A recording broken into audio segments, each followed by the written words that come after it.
नमस्कार दोस्तों, एक बार फिर से आप सभी का आईसीडीएस न्यूज में स्वागत है। मैं आपका दोस्त विक्रम सिंह एक बार फिर से हाजिर हूं आप सभी के बीच में आंगनवाड़ी न्यूज बुलेटिन में 5 बड़ी खबरों के साथ। दोस्तों, आज की इन खबरों में मानदेय से संबंधित 2 महत्वपूर्ण सरकारी आदेश है जो आप सभी के लिए बेहद इंपॉर्टेंट है, जिसे आप सभी को जरूर जानना चाहिए। साथ में और भी कुछ महत्वपूर्ण खबरें हैं। ये सभी खबरें आपके बहुत ही ज़्यादा काम की होने वाली है, इसलिए वीडियो को पूरा देखिएगा बिना स्किप किए। साथ ही वीडियो को अभी से लाइक कर दीजिए। चैनल को अभी तक सब्सक्राइब नहीं किया है तो चैनल को भी सब्सक्राइब कर लीजिए। चलिए फटाफट खबरों को देख लेते हैं। पहली खबर के रूप में आपको एक महत्वपूर्ण सरकारी आदेश दिखाने जा रहे हैं जो कि आपके मानदेय से जुड़ा हुआ है। आपको बता दें कि भले केवल एक राज्य से लेटर जारी किया गया है, लेकिन आप सभी राज्यों की आंगनवाड़ी बहनों के लिए बेहद इंपॉर्टेंट लेटर है, इसलिए आप लोग भी इस लेटर को ध्यान से सुनिए और समझिए।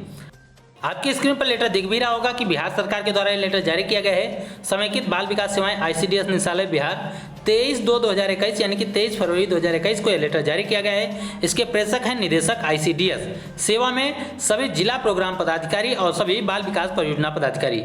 इसका विषय है कि आंगन ऐप पर इलाहाबाद बैंक के खातों को पीएफएमएस के द्वारा अस्वीकृत करने के संबंध में है।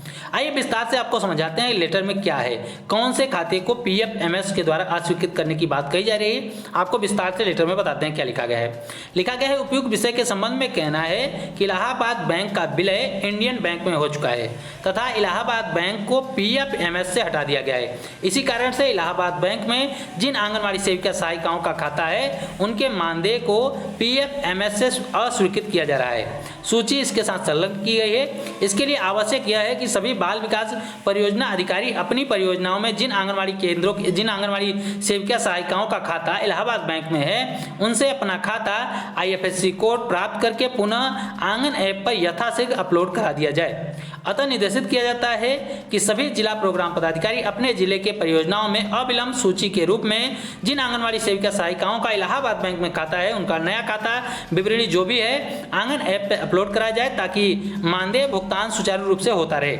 साथ ही भविष्य में बैंकों के विलय के उपरांत उन बैंकों से संबंधित सेविका सहायिकाओं के मानदेय के खाते में भी आईएफएससी कोड को निश्चित रूप से अद्यतन आंगन ऐप पर अपलोड करना सुनिश्चित करना पड़ेगा। यानी कि आप अगर आंगनवाड़ी कार्यकर्ती सहायिका हैं तो आपका अगर खाता इलाहाबाद बैंक में खोला गया है तो आपको इस बात का ध्यान देना होगा कि आपका जो नया खाता संख्या मिला होगा, क्योंकि जब विलय कर दिया जाता है किसी बैंक का दूसरे बैंक में विलय कर दिया जाता है तो उसका खाता संख्या और आईएफएससी कोड दोनों बदल जाता है, जिसकी वजह से पीएफएमएस पोर्टल पे उसका सही वो नहीं हो पाता और मानदेय नहीं आ पाता। इसलिए आपको ध्यान देना होगा। इसके लिए सीडीपीओ को निर्देशित किया गया है, आदेश दिया गया है कि आप जिन आंगनवाड़ी कार्यकर्तियों का खाता इलाहाबाद बैंक में है उनका जो नया विलय के बाद जो इंडियन बैंक में विलय किया गया है उसके बाद उनको जो नया खाता संख्या मिला है साथ ही उसका जो नया आईएफएससी कोड है उसको प्रदान करें और उसको पीएफएमएस पोर्टल पर फिर से अपडेट करें, जिसकी वजह से उनका जो मानदेय नहीं आ पा रहा है उनका मानदेय सुचारू रूप से आ सके। तो अगर आपका भी खाता इलाहाबाद बैंक में खुला है तो आपको इस बात का ध्यान देना होगा कि आपका जो नया खाता संख्या मिला होगा और नया आईएफएससी कोड उन दोनों को अपने सीडीपीओ को उपलब्ध करा दे ताकि आगे आपके मानदेय आने में कोई दिक्कत ना हो। एक और सरकारी आदेश आपकी स्क्रीन पर दिख रहा होगा। यह भी सरकारी आदेश बहुत ही ज़्यादा इंपॉर्टेंट है आप सभी के लिए। यह भी सरकारी आदेश आपको बता दें कि मानदेय से जुड़ा हुआ ही है, इसलिए आपको इस आदेश को भी ध्यान से सुनना और समझना होगा। बिहार सरकार के द्वारा यह भी आदेश जारी किया गया है और यह भी आदेश 23/2/2021 यानी कि 23 फरवरी को ही जारी किया गया है। प्रेषक इसके हैं निदेशक आईसीडीएस सेवा में सभी जिला प्रोग्राम पदाधिकारी और सभी बाल विकास परियोजना पदाधिकारी। इसका विषय है कि आंगन ऐप पर आंगनवाड़ी सेविका का बिना पत्र अपलोड किए मानदेय अवरुद्ध करने और कुछ मानदेय जारी करने के संबंध में है। आइए विस्तार से आपको बताते हैं कि इसका मतलब क्या है, इसके बारे में कौन सी बात कही गई है। तो लिखा गया, महाशय उपयुक्त विषय के संबंध में कहना है कि एनआईसी के द्वारा सूचित किया गया है कि आंगन ऐप पर सेविका सहायिका का मानदेय किसी कारण को लिख कर अवरुद्ध कर दिया जाता है, यानी कि कोई एक कारण लिख दिया जाता है उसके बाद उनके मानदेय को रोक लिया जाता है, परंतु इससे संबंधित कोई भी पत्र अपलोड नहीं किया जाता, यानी कि या कोई सबूत नहीं दिया जाता, कोई साक्ष्य नहीं दिया जाता कि आखिर उनका मानदेय क्यों रोका गया है। आपको बता दें कि पुनः कुछ दिन के बाद बिना किसी पत्र को अपलोड किए पुनः उनकी अनुपस्थिति की विवरणी अपलोड कर दी जाती है, यानी कि वे उपस्थित नहीं थी, इसकी वजह से उनका मानदेय रोका गया, इसकी विवरणी उपलब्ध कर दी जाती है। उसके बाद कुछ मामलों में तो ऐसा भी देखने को आया है कि मानदेय अवरुद्ध करने में चयन मुक्ति के कारण भी लिख दिए जाते हैं, यानी कि यह कहा जाता है कि सेविका को चयन मुक्त कर दिया गया है और उसका मानदेय रोक लिया जाता है, तथा बाद में बिना कोई कारण बताए अनुपस्थित विवरणी अपलोड कर दी जाती है।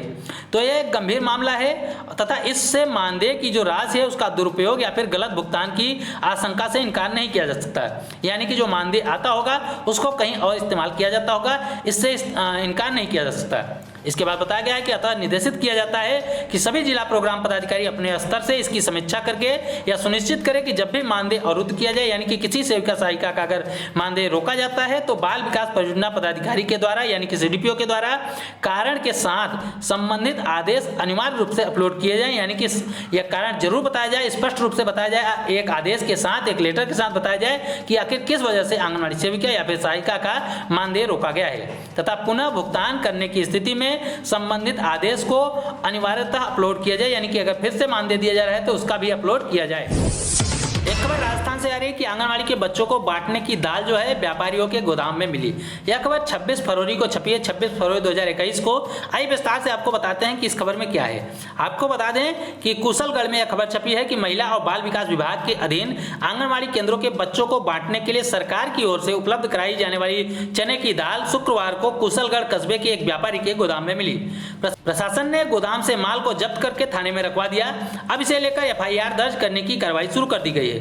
इसके पहले नायब तहसीलदार नितिन मिरावत को जानकारी मिली थी कि आंगनबाड़ी केंद्र पर बांटने की दाल के कई कट्टे जो है बोरियां व्यापारी सौरभ पुत्र पुखराज के कोठारी गोदाम में मिले हैं। इस पर मेरावत ने अपनी टीम के साथ बांसवाड़ा मार्ग पर बने जो गोदाम था उस पर अचानक पहुंचकर जांच कर लिया और गोदाम में 25-25 किलो की 61 कट्टे और 1-1 किलो के 109 दाल के पैकेट बरामद किए गए।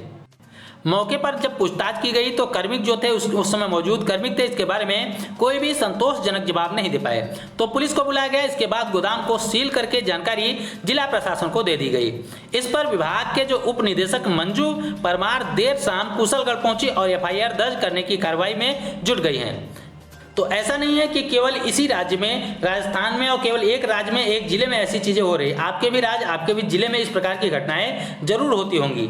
अगर आपके यहाँ भी ऐसी कोई घटना हो रही है तो आप उसकी वीडियो, उसका सबूत हमें दे सकते हैं, हमारे इस WhatsApp नंबर पर भेज सकते हैं। हम उसे भी अपने चैनल पर जरूर दिखाएंगे। अगली खबर उत्तर प्रदेश से आ रही है कि आंगनबाड़ी केंद्र में बांधे जा रहे हैं पशु और अफसर हैं बेखबर। हसनपुर में खबर छपी है कि गंगेश्वरी ब्लॉक के क्षेत्र में गांव रहरा स्थित आंगनबाड़ी केंद्र पशुओं को बांधने के काम में आ रहा है। ग्रामीणों ने यहां पर भूसा वगैरह भी रख दिया है, लेकिन अफसरों को इस संबंध में कोई भी सुध नहीं है, कोई भी सूचना नहीं है।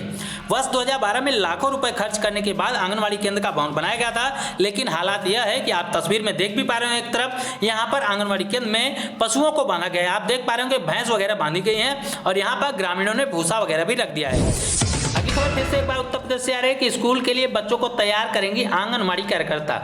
लखनऊ में यह खबर छपी है कि शिक्षा के अधिकार अधिनियम तथा नई शिक्षा नीति के तहत 3 वर्ष से लेकर 6 वर्ष के बच्चों को प्राथमिक विद्यालय के लिए तैयार करने के लिए महिलाबाद में 188 आंगनबाड़ी कार्यकर्ताओं का प्रशिक्षण कार्यक्रम गुरुवार को पूरा हो गया। मुख्य सेविका क्षमा सिंह ने प्रशिक्षार्थियों का उत्साहवर्धन किया। BLT प्रशिक्षण नविता द्विवेदी द्वारा इस 4 दिवसीय प्रशिक्षण में ECC का महत्व बताया गया।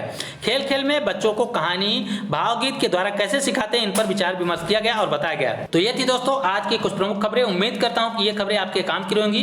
वीडियो अगर पसंद आए तो वीडियो को लाइक कर दीजिए, सभी दोस्तों में शेयर कर दीजिए और आगे भी इसी प्रकार की महत्वपूर्ण जानकारी पाने के लिए हमारे चैनल को सब्सक्राइब जरूर कर लीजिए। इस वीडियो में इतना ही, फिर मिलेंगे अपनी नई वीडियो में कुछ नई खबरों के साथ। तब तक के लिए नमस्कार, जय हिंद।